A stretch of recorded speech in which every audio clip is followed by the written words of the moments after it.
সংখ্যালঘুদের মূল সমস্যার দিকে দৃষ্টি না দিয়ে তাদের সাম্প্রদায়িক ভাবনাকে উস্কে দেওয়ার চেষ্টা করছে বর্তমান রাজ্য সরকার। বৃহস্পতিবার এই অভিযোগ করলেন প্রাক্তন মুখ্যমন্ত্রী বুদ্ধদেব ভট্টাচার্য। তার মন্তব্য, সরকারের এই নীতির জন্য সংখ্যালঘুদের প্রকৃত উন্নতি তো হচ্ছেই না, উল্টে মাথাচাড়া দিচ্ছে সাম্প্রদায়িক রাজনৈতিক শক্তি।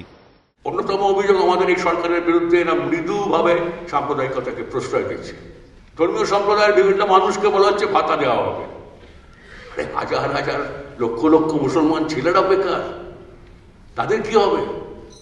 বুদ্ধদেব ভট্টাচার্যের মন্তব্য, রাজনীতি ও রাষ্ট্র পরিচালনার সঙ্গে ধর্মের কোনো সম্পর্ক নেই। ধর্মের মিশেল ঘটলে তা বিপজ্জনক পরিস্থিতি তৈরি করে। বর্তমান সরকারের এই নীতির জন্যই পাল্টা প্রতিক্রিয়ার জন্ম নিচ্ছে রাজ্যে। এ প্রসঙ্গে জঙ্গিপুর লোকসভা নির্বাচনের উদাহরণ টেনে আনেন প্রাক্তন মুখ্যমন্ত্রী। জঙ্গিপুর এটা আমাদের কাছে একটা শিক্ষা। বিজেপি শতকরা 10 ভাগ ভোট পাওয়া, মুসলিম সাম্প্রদায়িক শক্তির 7 ভাগ ভোট পাওয়া, এটা বামপন্থীদের কাছে গুরুতর চিন্তা, দুশ্চিন্তা বলতে পারো। কেন এটা হলো? এই সরকারের নীতি আরেকটা প্রতিক্রিয়ার জন্ম দিচ্ছে। 6ই ডিসেম্বর বাবরি মসজিদ ধ্বংসের 20 বছর।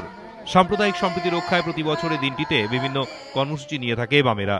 বৃহস্পতিবার কলকাতা বিশ্ববিদ্যালয়ের শতবার্ষিকী হলে আয়োজন করা হয়েছিল আলোচনা সভার। মূল বক্তা ছিলেন প্রাক্তন মুখ্যমন্ত্রী বুদ্ধদেব ভট্টাচার্য। দীপক ঘোষ, এবিপি আনন্দ, কলকাতা।